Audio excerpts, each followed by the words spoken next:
Así que el hermano Andrés Johnson Birch nació en Northampton en 1958, estudió filosofía clásica en la Universidad de Nottingham y teología en la Universidad de Belfast en Queens, Irlanda del Norte, por medio del Seminario Bautista Irlandés. Hizo un curso en la Escuela de Estudios Bíblicos de la European Missionary Fellowship en Welwyn, Inglaterra. Está casado con Viviana, tiene 3 hijos ya casados, 6 hermosos nietos. Aterrizó en España en 1983 y desde el 86 ha sido pastor en 3 diferentes iglesias allí: Alcázar de San Juan, en Ciudad Real y en Palma de Mallorca, donde actualmente pastora la Iglesia Bautista Reformada de Palma. Ha trabajado con Editorial Peregrino, usted ha comprado libros de ellos, con el Colegio Bíblico de la Gracia, y también colabora con Nine Marks y la Coalición para el Evangelio o The Gospel Coalition, que usted ha visto por ahí. Se le han publicado más de 100 artículos en revistas cristianas y ha sido coautor o autor varios libros y libros cortos, ¿ok? Y honrando al Señor por sus siervos, damos un aplauso al hermano Andrés Johnson Birch, que nos va a presentar el último tópico del día.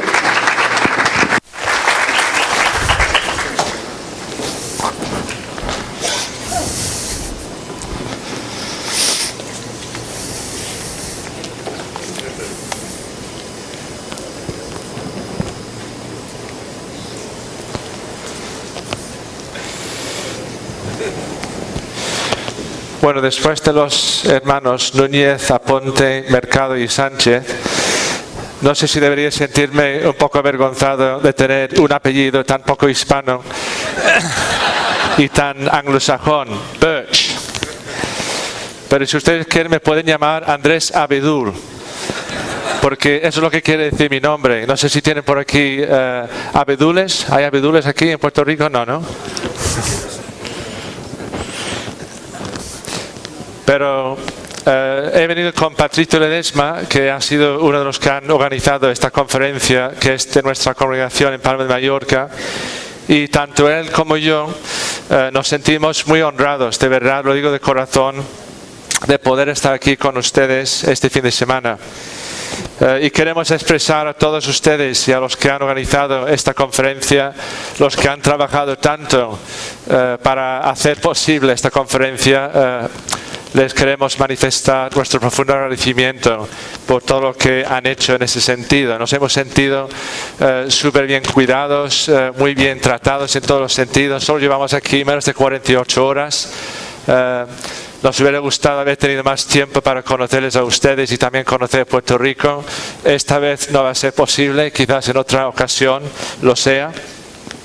Pero gracias de corazón a todos ustedes por haber hecho posible este evento, esta conferencia, que deseamos que sea para la gloria de Dios y para el avance de su obra aquí por estas tierras y más allá también de ellas. Como ya se ha dicho más de una vez ayer y hoy, el lema tanto de Nine Marks como de esta conferencia es edificando iglesias saludables. Y ese lema, esa idea nace de una convicción, y es la convicción de que la salud espiritual de una iglesia es más importante que otras cosas, como puede ser, por ejemplo, el carisma de sus líderes, o cuántas personas asisten a sus reuniones, o a qué denominación pertenecen. ¿De qué sirve todo eso si una iglesia está enferma o muy enferma o incluso moribunda? No sirve para nada todo lo demás. Es tan importante la salud espiritual de cualquier iglesia local. Y por eso estamos pensando en estos días sobre estas 9 características de una iglesia saludable. Hasta ahora hemos oído sobre la predicación expositiva, la teología bíblica, el evangelio bíblico, la conversión bíblica, la evangelización bíblica, una membresía de iglesia también bíblica y una disciplina de iglesia bíblica. Y ahora nos toca pensar, para terminar, sobre 2 características más que debe tener cualquier iglesia si quiere ser una iglesia saludable. Así que vamos con la primera de esas 2 últimas cosas. Así que en primer lugar, una iglesia saludable es una iglesia de verdaderos discípulos. Así es, una iglesia saludable. Es una iglesia compuesta de verdaderos discípulos de Cristo. Y sobre este primer punto voy a intentar contestar dos preguntas. Y la primera es, ¿qué es el discipulado bíblico? Y la segunda es, ¿cómo es o cómo debería ser el discipulado bíblico? Vamos pues con la primera de esas dos preguntas. ¿Qué es el discipulado bíblico? Y según el diccionario de la lengua española, un discípulo es, y dan dos definiciones. Primera, una persona que aprende una doctrina, ciencia o arte bajo la dirección de un maestro. Es la primera definición que da el diccionario. La segunda es una persona que sigue la opinión de una escuela, aun cuando viva en tiempos muy posteriores a los maestros que la establecieron. Y aunque el diccionario de la lengua española no sea palabra de Dios, que no lo es, sin embargo, estas definiciones pueden ser útiles para nosotros. Porque para que pueda haber discípulos, tiene que haber primero un maestro. O sea que para que pueda haber un discípulo, primero tiene que haber un maestro. Y yo espero dejar muy claro que el maestro de quien estamos hablando ahora es Cristo. Es importante que diferenciemos entre tres roles diferentes: el discípulo, el discipulador y el maestro. No confundamos al discipulador con el maestro. Somos discípulos ante todo si somos cristianos de Cristo, del Señor Jesucristo. Y es a Él a quien estamos siguiendo. Aunque es bueno, es necesario que contemos con la ayuda de diferentes hermanos que pueden ser discipuladores. Pero somos discípulos de Él, de Cristo, y no de nadie más. Eso es importante.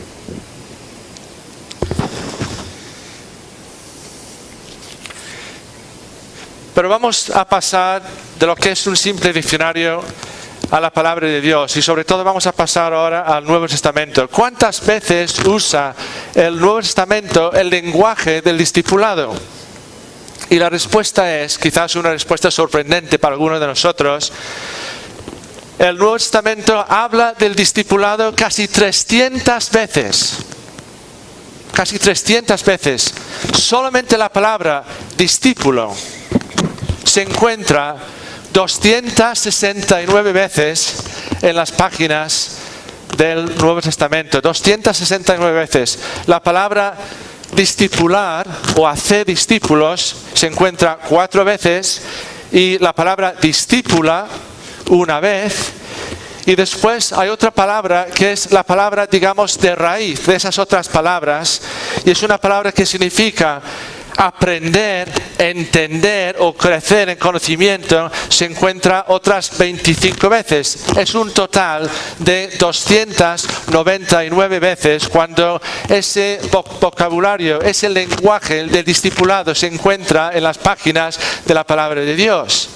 Conclusión: tiene que ser un tema importante para que se hable del tema casi 300 veces, y solo estamos hablando de las veces cuando se habla de forma explícita del discipulado. No estamos mencionando siquiera todos los ejemplos de discípulos que hay en la palabra de Dios, que son muchos más.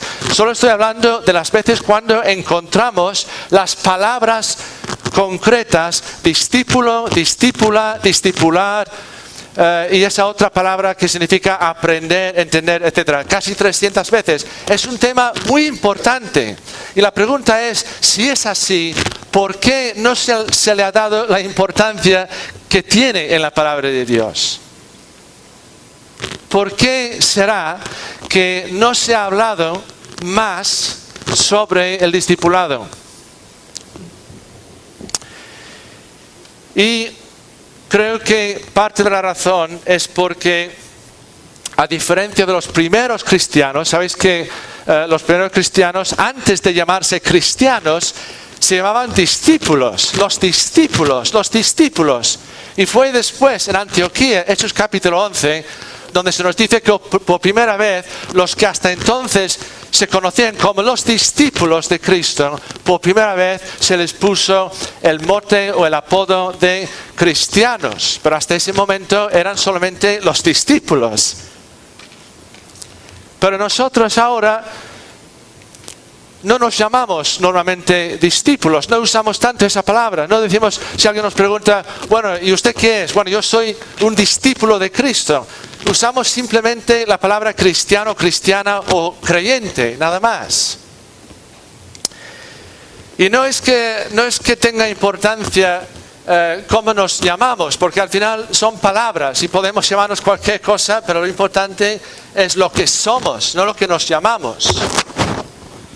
Pero, tristemente, el problema no es que ya no nos llamemos discípulos, el problema que yo veo es que no nos vemos como discípulos, no nos sentimos como discípulos, no vivimos como discípulos. No nos levantamos cada mañana pensando, Andrés, o ponga su nombre, eres discípulo de Cristo, no lo olvides, vive hoy como discípulo. Pero ya, hablando en general, ya no tenemos esa mentalidad de sentirnos de verdad discípulos de Cristo. Entonces, ¿qué es un discípulo de Cristo? Déjenme que les dé una pequeña definición usando diferentes palabras, pero un discípulo de Cristo es las siguientes cosas. Un discípulo de Cristo es alguien que conoce al Señor Jesucristo. Si no le conocemos, si no le hemos conocido, ¿cómo vamos a ser discípulos de Él? Es imposible. Tenemos que conocerle, tenemos que creer en Él, confiar en Él como nuestro Salvador. Es alguien que sigue al Señor Jesucristo. Un discípulo de Cristo es alguien que aprende de Cristo, es alguien que obedece a Cristo, es alguien que habla de Cristo, es alguien que vive para el Señor Jesucristo. Alguien que ama a Cristo. Todo esto es lo que es, o lo que debería ser, lo que deberíamos ser nosotros si somos cristianos de verdad, discípulos de verdad de Cristo. Piensen por un momento en aquellos primeros discípulos. Y enseguida se van a dar cuenta de que todas esas palabras son aplicables a la experiencia de ellos. Aquellos primeros discípulos fueron personas que habían conocido personalmente, tuvieron un encuentro personal con el Hijo de Dios encarnado, el Señor Jesucristo. Primero le conocieron, o mejor dicho, Él se dio a conocer a ellos. Y después creyeron en Él como aquel Mesías durante tantos siglos anhelado por los judíos creyentes, y ahora había llegado en la persona de Jesús de Nazaret, y ellos pusieron su fe, quizás de manera muy imperfecta al principio, pero le reconocieron como el Hijo de Dios, como el Mesías, como el Salvador del mundo, pusieron su confianza en Él para su salvación. Después ellos le siguieron, los discípulos se convirtieron en seguidores de Jesús, empezaron a vivir con Él, a caminar con Él, viajar con Él, escucharle, sentarse a sus pies, escuchar sus enseñanzas y predicaciones, observar su vida, sus milagros, sus señales, etcétera, etcétera. Y después esos discípulos llegaron a obedecerle, y cuando Él les dio esa gran comisión, id y haced discípulos ahora vosotros a todas las naciones, ellos lo hicieron en pura obediencia a su Maestro con mayúscula, el Señor Jesucristo. Ellos hablaron de Cristo, ellos vivieron para Cristo, y en casi todos los casos acabarían dando su vida también y muriendo por el Señor Jesucristo. Eso es lo que es un discípulo. Pero ellos no son los únicos ejemplos que tenemos en la palabra de Dios de lo que es un discípulo. Piensen, por ejemplo, en uno de los hombres sanados por el Señor, aquel hombre gadareno. ¿Se acuerdan de él? Aquel hombre gadareno que después de estar poseído por esa legión de espíritus inmundos, aquel hombre fue sanado y salvado por Cristo. aunque él sea diferente de los otros discípulos, de los 12 discípulos, él también llegó a ser discípulo de Cristo. En un solo día aquel hombre conoció al Señor, creyó en él, fue transformado por él, se sentó a sus pies. ¿Se acuerdan cuando salieron la gente del pueblo para ver lo que había pasado? ¿Dónde estaba? ¿Qué estaba haciendo aquel gadareno? Estaba sentado en su sano juicio a los pies de Jesús. ¿Qué estaba haciendo? Estaba en la postura de un discípulo recién nacido de Cristo para aprender de él. ¿Y qué pasó después? Él dijo al Señor: Señor, te quiero acompañar, déjame que vaya contigo. Y el Señor dijo: no, tengo otro trabajo para ti. Vuelve a tu gente y diles lo que Dios ha hecho por ti, las grandes cosas. Y él lo hizo. Y en ese solo día, en un solo día en su vida, aquel hombre gadareno pasó de ser un hombre viviendo en el cementerio del pueblo, poseído por una legión de demonios, y al final de ese mismo día aquel hombre estaba viviendo la vida de un discípulo de Cristo. Y eso es lo que es un discípulo.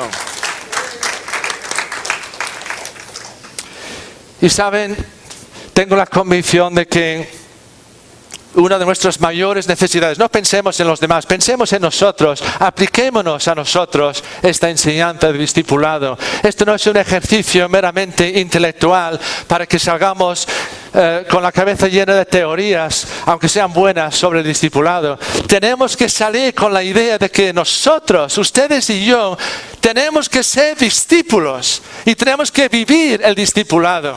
Tenemos que cambiar de chip, cambiar de mentalidad.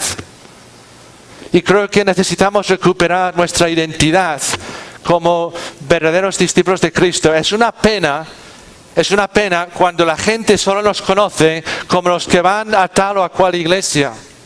No es que tengamos que avergonzarnos de la iglesia a la que vamos, pero si lo único que la gente puede decir de nosotros: sí, ellos son los que van a esa iglesia en ese lugar, pero si no pueden pensar que somos discípulos, seguidores, si no pueden decir de nosotros, aunque no compartan nuestra fe, aunque nos desprecien por lo que creemos, aunque se rían de nosotros, pero que por lo menos puedan identificarnos como verdaderos seguidores del Señor Jesucristo. No nos conformemos con que nos identifiquen solamente como los que van a cierto lugar los domingos por la mañana para adorar a Dios. Eso jamás puede ser suficiente para un cristiano. Y hermanos, tenemos que recuperar de verdad nuestra identidad como verdaderos discípulos del Señor. Pero ¿cómo es o cómo debería ser este discipulado? Y para contestar esta segunda pregunta, voy a basarme en un pasaje de la Biblia en Tito capítulo 2. Si quieren, me pueden acompañar en la carta a Tito y el capítulo 2 de esa carta del apóstol Pablo. Tito capítulo 2. No lo voy a leer ahora por amor al tiempo, pero que estemos pendientes de esta parte de la palabra de Dios. Tito capítulo 2. Porque yo entiendo que aquí en Tito 2 el apóstol Pablo nos da una descripción de cómo debería ser el discipulado. Creo que podemos aprender mucho sobre lo que debería ser el discipulado de este pasaje de Tito. Tito capítulo 2. De hecho, voy a resumir en 5 características lo que entiendo que debería ser el discipulado cristiano. En primer lugar, Tito capítulo 2, el discipulado bíblico es un discipulado que se basa en la enseñanza. La enseñanza es fundamental, no es lo único, pero la enseñanza es la base. Si no hay enseñanza, no puede haber discipulado, porque se basa en la enseñanza. ¿Qué es lo que tenemos aquí? Pablo está enseñando a Tito.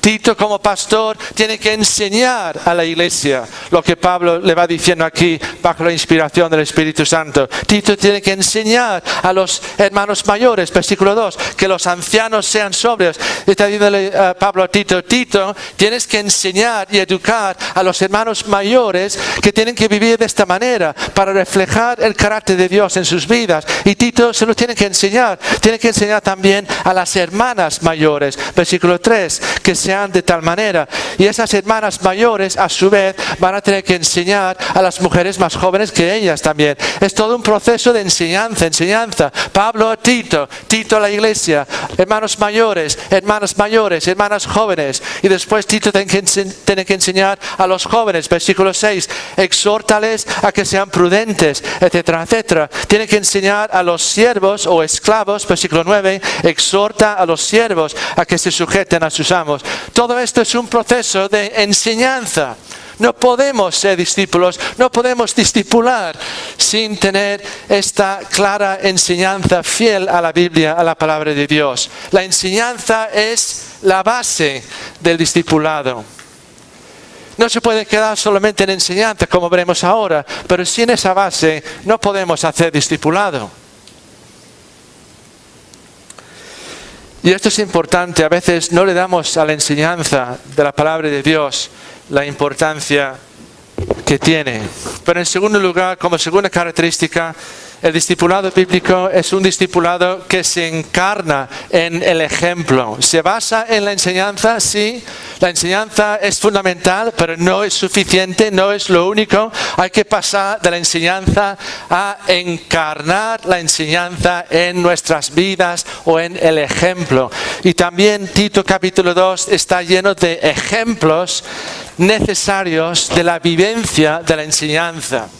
Porque tenemos que respaldar nuestra enseñanza con palabras, con la enseñanza y con el ejemplo de nuestras vidas. Si no, es pura hipocresía y el mundo enseguida ve que es hipocresía y no van a querer saber nada del Evangelio si tienen motivos para ver que somos hipócritas. Tenemos que respaldar lo que decimos con lo que hacemos y con cómo vivimos. Y eso también lo vemos aquí, porque Pablo dice a Tito que los ancianos sean, está hablando de comportamiento, de vidas, sobrios, serios, prudentes, sanos en la fe, en el amor, en la paciencia. Las ancianas, reverentes, no calumniadoras, no esclavas del vino, y así sucesivamente. Es decir, cada grupo de personas en la iglesia tiene que encarnar el Evangelio de tal manera que sea un testimonio respaldando la predicación con palabras del Evangelio y de la palabra de Dios. El discipulado necesita nuestras vidas. Tenemos que ser no solamente buenos explicando la palabra de Dios, tenemos que ser modelos en nuestra vida del impacto, de la transformación que trae la palabra de Dios a nuestras vidas. En tercer lugar, el discipulado bíblico se cultiva en la iglesia. Hoy día, gracias a Dios, ustedes están aquí porque por lo menos tienen interés en el tema de la iglesia saludable y por eso están aquí.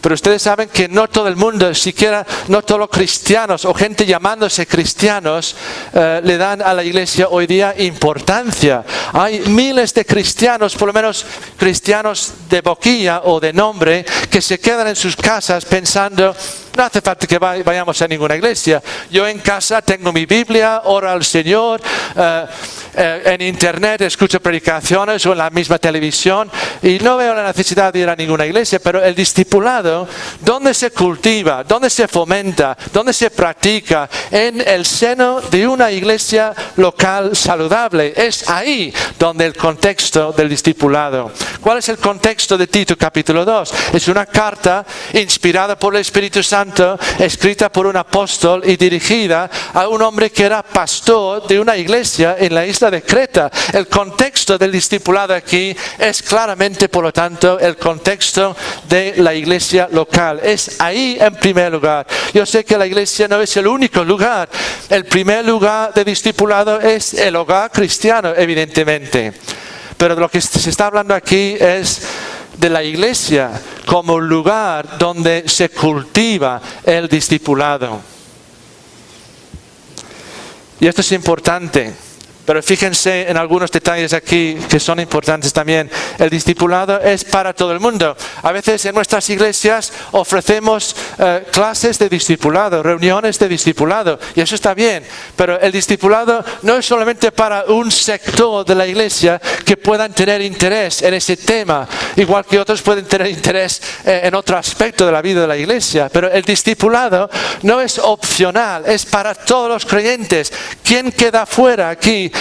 Tito, diles a los hermanos mayores, diles a las hermanas mayores, y después habla de las hermanas más jóvenes, habla de los jóvenes, habla de los esclavos, habla de todo tipo de personas. Y es que el discipulado es para todo tipo de creyentes, no solo para un sector de la iglesia que sientan ese llamamiento de parte de Dios. Es que el discipulado no es así como los dones. Los dones son diferentes para cada creyente, pero el discipulado es para todos los creyentes. Y otra cosa que yo veo aquí es que el discipulado es, en un sentido, la gran responsabilidad de los líderes de la iglesia. Porque Pablo está hablando a un pastor y está diciéndole que en un sentido él es responsable por lo menos de supervisar el discipulado de toda la iglesia. No que él lo tenga que hacer todo. El pastor o los líderes tienen que delegar. Ellos tienen que dar ejemplo, discipular a los que ellos pueden, pero después esos otros también tienen que hacerlo. El discipulado es una cadena en la cual empieza con los líderes de la iglesia, pero desde ahí tiene que pasar por todos los diferentes niveles de toda la iglesia. Pero el pastor, en un sentido, o los pastores, tienen una solemne responsabilidad delante de Dios por el discipulado de los creyentes de la iglesia donde el Señor les ha puesto. Pero no siempre, si somos honestos, los que somos pastores o líderes de iglesias, no siempre, ¿verdad?, pensamos en nuestro rol en la iglesia como los que tenemos que asegurarnos del discipulado de toda la iglesia. Nos vemos como managers o como entrenadores o como personas que tienen que buscar la organización sobre ruedas de toda la iglesia, pero no nos vemos a veces como los que Dios va a pedir cuentas a ellos por cómo han discipulado a los creyentes bajo su supervisión. Pero así debería ser el liderazgo en la iglesia. Y otro detalle que veo aquí es que el discipulado en la iglesia no consiste tanto en reuniones como más bien en relaciones. No tanto reuniones, que también hay que hacerlas, porque como si no enseñamos, recibimos enseñanza, tenemos que juntarnos, sean 2 personas o toda la iglesia o cualquier número de personas entre 2 y todos, pero no consiste básicamente en reuniones, no nos engañemos. El discipulado consiste en relaciones de discipulado. Lo que tenemos que fomentar en cada iglesia es esto, relaciones de discipulado, que puede ser una hermana más madura en la fe con una mujer más joven, solamente ellas 2, es una relación de discipulado. En un sentido es lo de menos cuándo y dónde se junten y cómo hagan ese discipulado, pero es una relación en la cual se están discipulando, no solamente la hermana mayor a la más joven, porque también la hermana mayor está beneficiándose de esa relación de discipulado, no solamente la más joven. Y tenemos que animar a los chicos jóvenes o a las chicas jóvenes a formar grupos pequeños, pero siempre con la idea de discipularse mutuamente como jóvenes creyentes que son. Pero tenemos que fomentar a todos los niveles estas relaciones, no solamente juntarnos. Discipulado no es juntarnos y ya está, solo por el hecho de estar juntos automáticamente se está haciendo discipulado. No, tenemos que hacerlo con la intención del crecimiento espiritual los unos de los otros. Eso es hacer discipulado. Relaciones, sea de 2 personas o de 100 o de 500, pero hay que fomentar relaciones de discipulado, porque aquí Pablo está hablando de eso, está hablando de que las mujeres mayores pues que enseñen, versículo 4, a las mujeres jóvenes a amar a sus maridos y a sus hijos, a ser prudentes. Es una relación de discipulado entre las hermanas, las mujeres de esa iglesia o de cualquier otra. En cuarto lugar, el discipulado bíblico es un discipulado que se vive en el mundo. Vale, se cultiva en la iglesia, se entrena, se forma en la iglesia, pero al final no es para vivirlo solo en la iglesia, es para que se viva en todos los ámbitos de la vida y del mundo entero. No queremos crear guetos evangélicos. Tenemos que llevar nuestro discipulado al trabajo el lunes por la mañana o a la escuela o a cualquier actividad humana donde nos juntamos con personas. Tenemos que vivir lo que hemos aprendido en la iglesia y en esas relaciones de discipulado tenemos que vivirlo en todo en nuestra vida. Se cultiva en la iglesia, pero hay que vivirlo en el mundo. ¿Dónde vemos eso aquí en Tito capítulo 2? Si nos hacemos la pregunta ¿dónde? Veremos la respuesta. Que los ancianos, versículo 2, Tito 2:2, sean sobrios, serios. ¿Dónde? ¿Dónde tienen que ser así los hermanos mayores, los ancianos? En todo, no solo en la iglesia. Y luego cuando salen de la iglesia pueden cambiar y ser de otra manera. No, tiene que ser así en todo en su vida, en casa en primer lugar, en la iglesia, en el trabajo, en todas sus relaciones, cuando van a cualquier lugar. La respuesta a la pregunta ¿dónde? Es en todas partes, en todos los lugares. Y lo mismo con las mujeres ancianas, versículo 3, o con las mujeres jóvenes. ¿Dónde deben ser prudentes, castas, versículo 5, cuidadosas de su casa, buenas, sujetas, etcétera, las mujeres jóvenes? ¿Dónde? En todo lugar, no solo en casa, no solo en la iglesia. Donde vayan, donde estén, tienen que vivir el discipulado. Pero quizás el ejemplo más claro es el ejemplo de los esclavos. Saben que en aquel entonces seguramente un porcentaje bastante alto de todos los cristianos eran esclavos. ¿Y qué debían hacer los esclavos para vivir su discipulado? Fíjense en los versículos 9 y 10. Exhorta a los siervos, o mejor dicho, esclavos quizás, a que se sujeten a sus amos, que agraden en todo, que no sean respondones, no defraudando, sino mostrándose fieles en todo, para que en todo adornen la doctrina de Dios nuestro Salvador. ¿Ven la palabra todo aquí? ¿No viene 3 veces la palabra todo? En todo. Versículo 9. Que agraden a sus amos en todo. Versículo 10. Mostrándose fieles en todo, para que en todo adornen la doctrina de Dios. Los esclavos debían vivir su discipulado en todo. Delante de sus amos, cuando no estaban presentes sus amos, en todas las facetas y ámbitos de sus vidas. Pero me encanta esta frase de adornar la doctrina. Es como si fuera una definición de lo que debería ser el discipulado. Adornar la doctrina de Dios. Es como decir adornar el Evangelio. Es hacer que el Evangelio sea atractivo. Es reflejar la hermosura y la belleza de Dios y del Evangelio en nuestro vivir cada día. Adornar la doctrina de Dios. Y fíjense que no sería fácil si tú eres esclavo en aquel entonces y no puedes decidir qué hacer con tu tiempo y no tienes tiempo libre y perteneces a otra persona.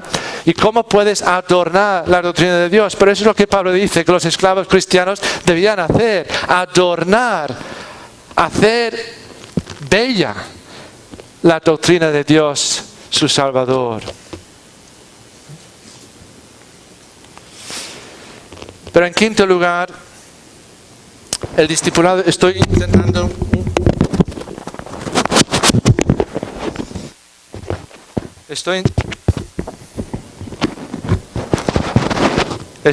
dando 5 características basadas en Tito capítulo 2, sobre cómo debería ser el discipulado bíblico. Y en quinto lugar, y es muy importante lo que voy a decir, el discipulado bíblico es un discipulado que se centra en el Evangelio. Centrado en el Evangelio. ¿Dónde vemos eso aquí? En Tito 2, del 11 al 14, ven esos 4 versículos que parece que es un cambio de tema. Pablo cambia de tema, no cambia de tema, pero parece cambiar de tema porque está hablando de discipulado. Tito, tienes que decir a los hermanos mayores esto, luego tienes que decirles a las hermanas lo siguiente, y luego tienes que hablar a los jóvenes, discipulado. Y luego Pablo parece cambiar de tema, versículo 11. Dice, porque la gracia de Dios se ha manifestado para salvación a todos los hombres, enseñándolos tal. ¿De qué está hablando aquí Pablo? Está hablando del Evangelio. Está hablando del Evangelio, está diciendo, la gracia de Dios se ha manifestado. ¿A qué se refiere? Seguramente se refiere a la encarnación del Hijo de Dios, su vida, su muerte, todo lo que es la base del Evangelio. Dice, porque la gracia de Dios se ha manifestado, enseñándonos. Si se fijan, estos 4 versículos hablan de las 2 venidas de Cristo. Nos hablan de diferentes aspectos de la salvación, la expiación, vemos aquí la redención, versículo 14, para purificar para sí un pueblo propio, celoso de buenas obras. Habla de la santificación, tenemos que vivir en este siglo sobria, justa, piadosamente. Habla de la segunda venida, versículo 13, la esperanza bienaventurada. Es decir, en pocas palabras, Pablo aquí está resumiendo ni más ni menos el mensaje del Evangelio, pero la gran pregunta es, ¿por qué habla Pablo aquí del Evangelio? Y la respuesta es la primera palabra del versículo 11. ¿Por qué? ¿Por qué? ¿Y qué significa ese por qué? Está diciendo, es como si Tito, al recibir la carta de Pablo, al leer la carta de Pablo, sí, vale, tengo que hacer esto, tengo que enseñarles lo siguiente, tengo que hablar con las hermanas mayores, con los jóvenes y tal. Pero Pablo, dime por qué tengo que hacer todo esto. ¿Por qué? Y Pablo le contesta esa pregunta hipotética de Tito. ¿Por qué, Tito? La gracia de Dios se ha manifestado. El Evangelio es el motor del discipulado. No podemos separar. Ayer y hoy estamos oyendo hablar de diferentes características, ¿verdad?, de la iglesia saludable. Hoy hemos oído sobre el Evangelio, conversión, evangelización y ahora discipulado y membresía, etcétera, etcétera. Pero el Evangelio es lo que une todo lo demás en las marcas o las características de una iglesia saludable. El Evangelio es la base de todo. Y saben que cuando los que somos pastores intentamos discipular sin pasar ese discipulado en el Evangelio, ¿qué pasa? Acabamos sacando el palo para golpear a la gente, para obligar a la gente carnalmente a hacer lo que nosotros queremos que hagan, y eso no es como hay que hacer discipulado. El discipulado fluye del Evangelio. Y Pablo dice a Tito, todo eso que te estoy diciendo que tienes que hacer ahí en la iglesia, en Creta, todo eso se tiene que basar en la respuesta tuya y de la gente a la maravillosa gracia y amor de Dios manifestados en el Evangelio de Cristo. Ese es el motor. No podemos separar Evangelio y discipulado. El Evangelio es discipulado. En Marcos Jesús dijo, id y predicad el Evangelio a toda criatura. Pero en Mateo dice, id y haced discípulos. Conclusión, hacer discípulos y evangelizar es una misma cosa. Evangelización es el primer paso del discipulado. Anunciar el Evangelio. Y luego cuando hay conversiones pasamos al siguiente paso en ese discipulado. Pero todo es discipulado. Y todo se basa en el Evangelio. No es que prediquemos el Evangelio como lo primero que hay que hacer y después avancemos, entre comillas, a cosas más profundas. No, el discipulado no es algo más profundo que el Evangelio. Es el Evangelio en su enseñanza y en su vivencia en los propios creyentes, al igual que cuando se predica el Evangelio a los inconversos. Voy a pasar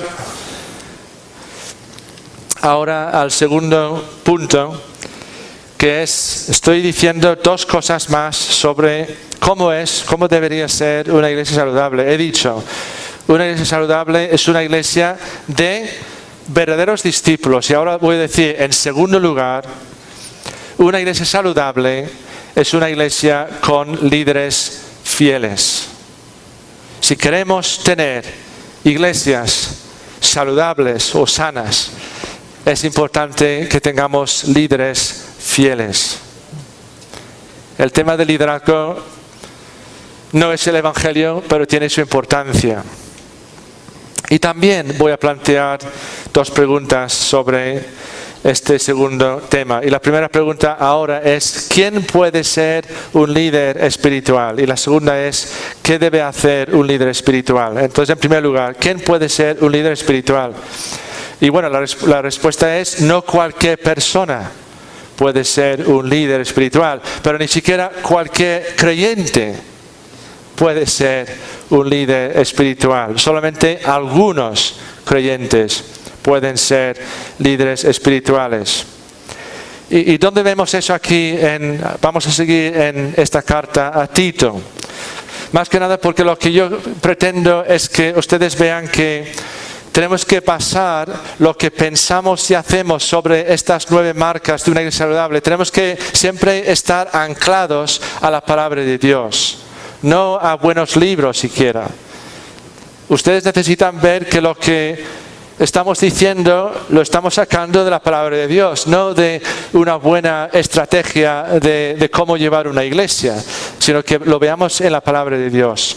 Y en Tito 1, ahora vamos a ir un poco hacia atrás, de Tito 2 a Tito 1, en Tito 1, Pablo también habla a Tito sobre lo que se llaman los requisitos para que alguien pueda ser un líder espiritual.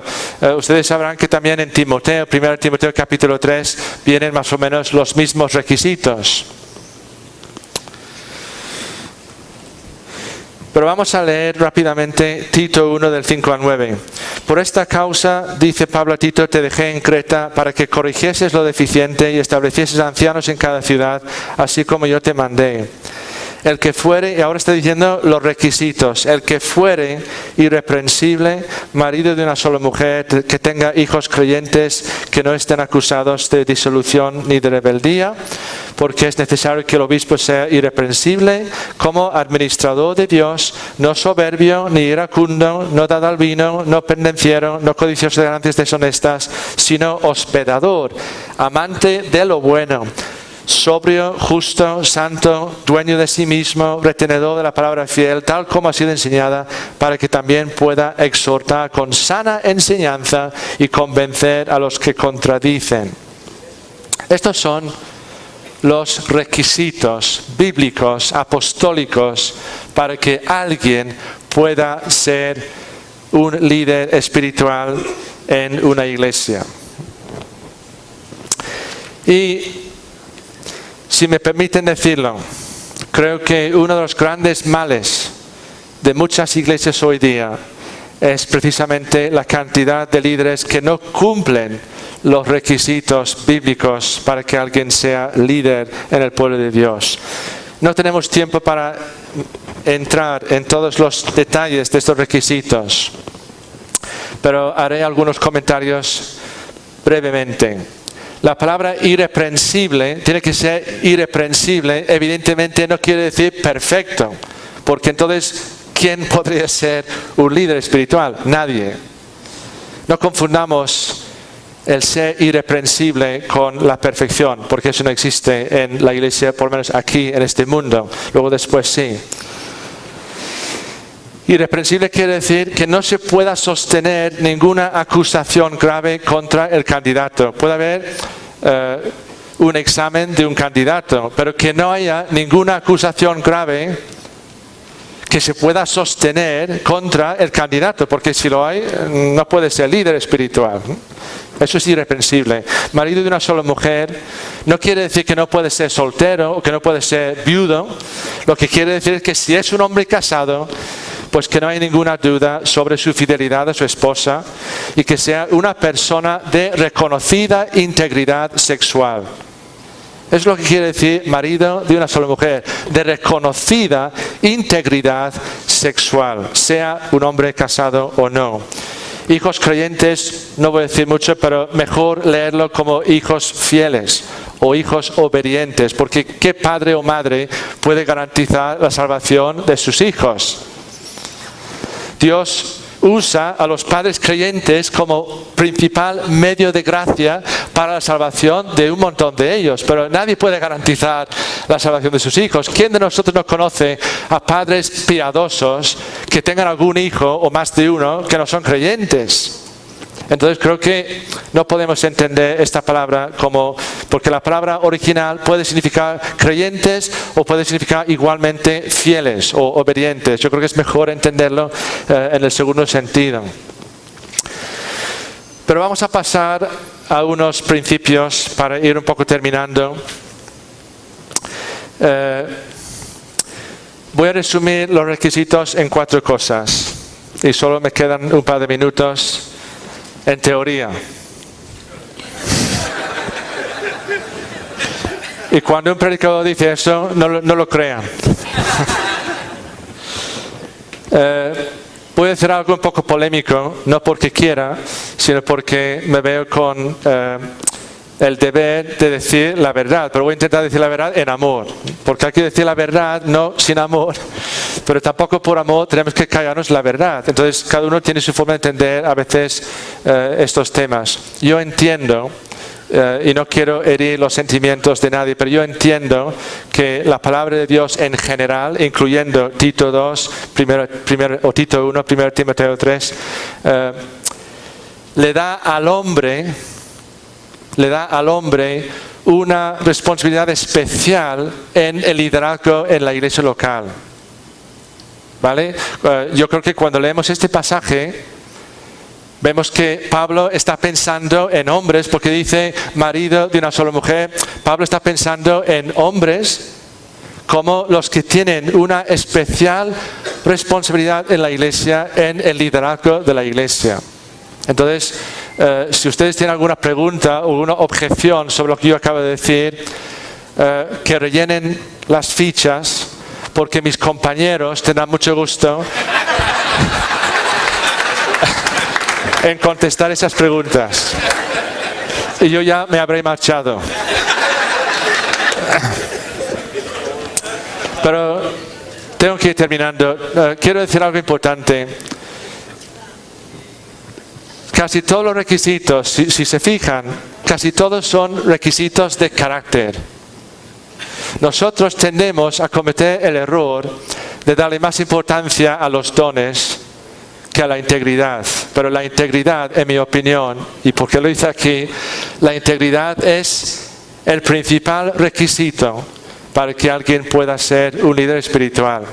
Ojalá que no tengamos que elegir entre dones y carácter, pero si hay que elegir, tenemos que elegir el carácter. Porque más vale que un hombre tenga gran integridad, aunque no tenga quizás grandes dones, pero ¿qué pasa cuando tienen grandes dones y no tienen gran integridad? Es un desastre. Y creo que tenemos que insistir en un liderazgo de integridad. Y me dirán, pero eso puede ser, es posible en un mundo caído, siendo todos pecadores, tener líderes de integridad. Si lo piensan, todos ustedes conocerán a líderes que aun siendo pecadores son personas de integridad. No es imposible, y si fuera imposible no vendría aquí como requisito para ser líder en el pueblo de Dios. Pero la integridad, es verdad que no podemos despreciar los dones, porque luego dice apto para enseñar, que sea retenedor de la palabra fiel, es decir, tiene que ser alguien que conozca profundamente la palabra de Dios, que sea capaz de comunicar y transmitir fielmente la palabra de Dios. Y los dones son también necesarios porque hay personas piadosas pero que no son capaces de enseñar la palabra de Dios. Los dones también son importantes, pero como digo, el énfasis aquí no está en los dones. 90% de los requisitos bíblicos son requisitos de carácter, de integridad, de cómo es la vida, el comportamiento del candidato para ser un líder espiritual. Voy a cortar lo que iba a decir en el segundo punto y voy a pasar directamente a la conclusión.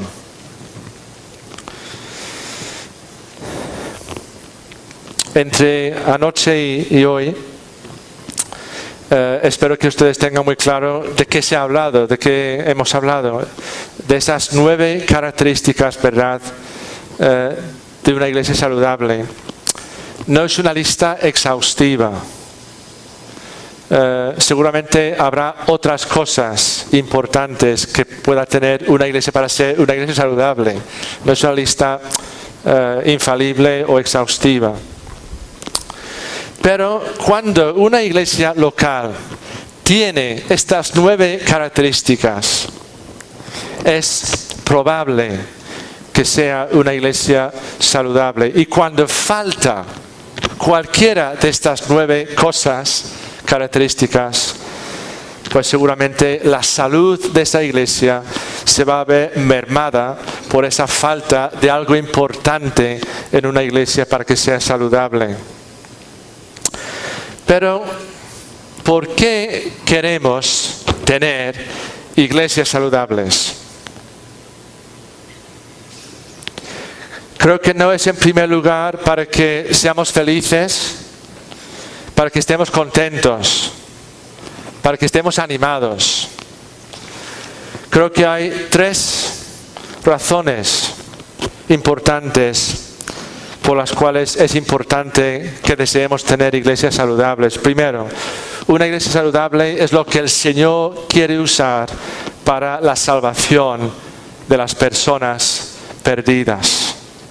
Una iglesia saludable es el instrumento que Dios quiere usar para la salvación de otras muchas personas. O sea, no pensemos solamente en ser una iglesia saludable para que nos sintamos bien. Pensemos en cómo Dios nos quiere usar como portavoces del Evangelio al mundo. En segundo lugar, una iglesia saludable es lo que el Señor quiere usar para la santificación o el crecimiento espiritual de las personas ya salvas, los creyentes. Cuanto más saludable sea la iglesia, más fácil será que puedan crecer espiritualmente los creyentes. Y en tercer lugar, y lo más importante de todo, una iglesia saludable es lo que el Señor quiere usar para la glorificación de su propio gran nombre. Cuanto más saludables podamos ser dentro de nuestros pecados y defectos y faltas y errores, pero cuanto más saludables podamos ser como iglesias locales, más gloria le vamos a dar al Señor, porque más vamos a reflejar su carácter en nosotros. Y termino con una cita también de Efesios del apóstol Pablo. Cristo amó a la iglesia y se entregó a sí mismo por ella para santificarla, habiéndola purificado en el lavamiento del agua por la palabra, a fin de presentársela a sí mismo una iglesia gloriosa, que no tuviese mancha ni arruga ni cosa semejante, sino que fuese santa y sin mancha. Hermanos, todavía no hemos llegado a la presentación de esa iglesia gloriosa, porque vivimos entre las dos venidas del Señor, entre la encarnación y la consumación, entre la redención y la glorificación. Pero tenemos la convicción de que lo que necesita Puerto Rico y quién soy yo para decir lo que necesita un lugar donde he estado menos de 48 horas por primera vez en mi vida.